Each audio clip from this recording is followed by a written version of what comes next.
The 2nd Infantry Division is rather standard American infantry division, with a lot of infantry. Ranger Marauders make a comeback, as well as an addition of new American sniper teams, which are perfect when situated in church towers. The American infantry are rather well equipped with 8-man SMG teams, rear echelon troops from Company of Heroes 2, the Rangers have either lots of machine guns, or bloody flamethrowers. Your regular riflemen are pretty damn good for what they are, Demolition Group have flamethrowers and bazookas, and the rifle leader brings a sniper rifle and a bazooka. Tanks are essentially just Stuart and Shermans. Paratroopers half-track makes a comeback, as well as a new addition of a British crocodile of all things. They've managed to steal some M18 Hellcats from the 4th Armored Division, and the rest of the anti-tank options are pretty stellar.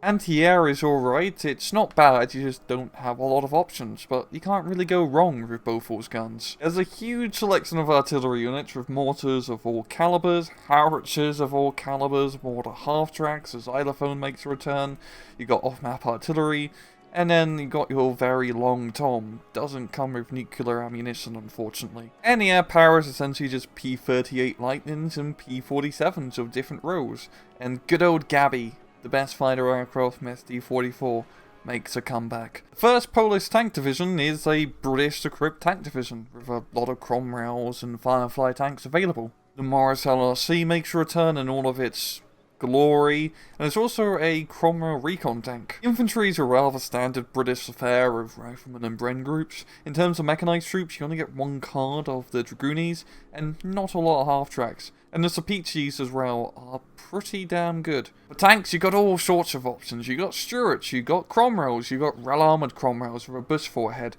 you got Shermans, and then you got Fireflies. By God, you got quite a good amount of Fireflies. Port's rather standard. Anti-tank's pretty good, as you got a lot of 17-pounder armed guns. Quite a lot of mobile anti-aircraft units available. Artillery is nothing too crazy, but it seems like the Poles have stolen all the Saxons from the 3rd Canadian Infantry Division. In the air tab features the good old-fashioned Hurricanes, Spitfires, Mosquitoes, and early versions of the Mustang.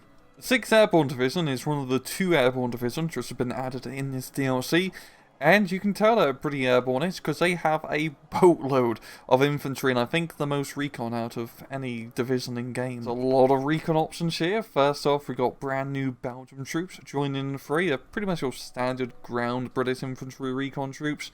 Daimler Little John makes a return, as well as the Tetrarch Little Johns with their rather little guns. There's quite a lot of new infantry options available, such as disheartened glider crews, Belgian grenadiers with 2 Bren guns, Canadian paratrooper troops with really peak grenades, and then you got your classic air landing, airborne paras, airborne engineers are new with satchel charges. You also got airborne Piat, and then your Ox and Bucks, which loses the Piat, but instead get German satchel charge grenades. So you got Tetrarch, which is now a radar unit, so it can operate behind enemy lines, the Cromwell, and then the really quite disappointing to look at Challenger.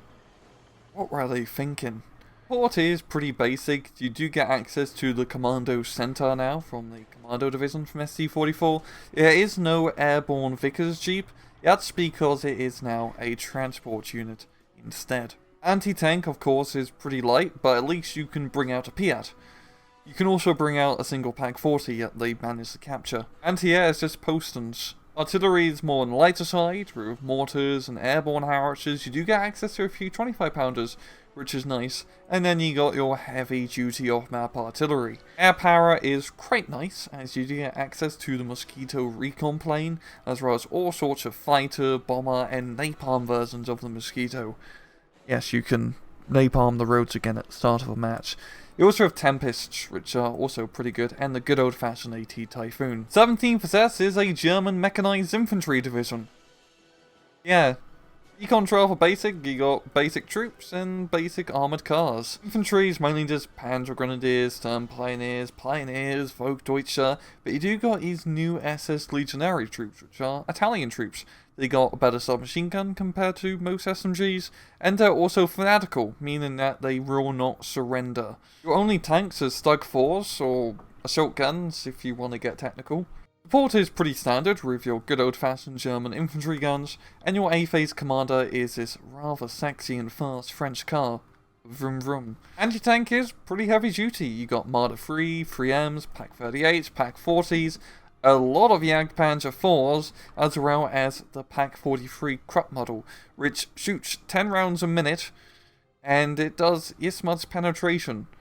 That's a bit scary. Anti-air is your basic German anti-air, really. Artillery is pretty heavy duty with all sorts of howitzers, including captured Russian howitzers, Neighborwerfers off maps. There's really an artillery gun for every single situation here. And the air power is a little bit light. You got access to Stukas as well as Ju-88s, and only one card of fighters, so you need to make them count. Everyone's favourites teenage dirtbags are back with the Troph SS Panzer Hitler Youth Division, and well, yeah, another German tank division in the long line of German tank divisions. There are a lot of armoured recon options in this division. I think it really speaks for itself, but what is surprising is the Boy the Firefly is now a recon tank, which actually makes sense because when it was captured, they mainly used it with recon units to support them.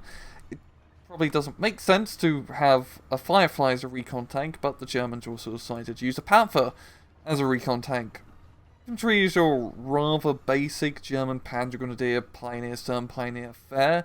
The main difference, however, is because this is the Troph SS division, they're fanatical. Once again, they're not going to surrender. Tanks are your basic Panzer IVs and Panthers, and everyone's favourite punching bag, Mr. Ripman. Or you got access to rather useless flamethrower half-tracks, grills, infantry support guns, and your rather standard supporty affair. Anti-tank is lackluster to say the least, and expensive at that. Anti-air's not bad. I mean, you got access to verbal range, and really, these things are terrifying. Artillery is pretty heavy duty with all sorts of mortar half-tracks, mobile howitzers, as well as the Rahmen. Air power is not that heavy. You got one card of J-Ron-88, which is nice, but the rest of it is really just different sorts of Fokker Front 90s. Third Fallschirmjager Division is the second Airborne Division being added in this DLC. They have a lot of Fallschirmjagers. Recon is also a Fallschirmjager variety with snipers, FG-42s, as well as a rather chunky Panzerschreck squad with a bloody machine gun at that. And everyone's favourite Italian car has made a comeback. Infantry involves the Luftwaffenjägers as well as your regular Fallschirmjagers.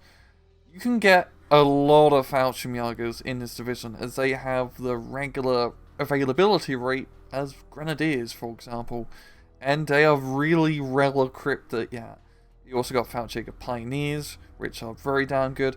And the Fallschirmjager Sturmjäger is just insane. That is a lot of automatic weaponry. Tanks are just thugs, and everyone's favourite Italian light tank for Russian and A phase, the Panzer L6. Port sees access to the LG-42, which is a decent multi-roller gun, as well as the Stu-42.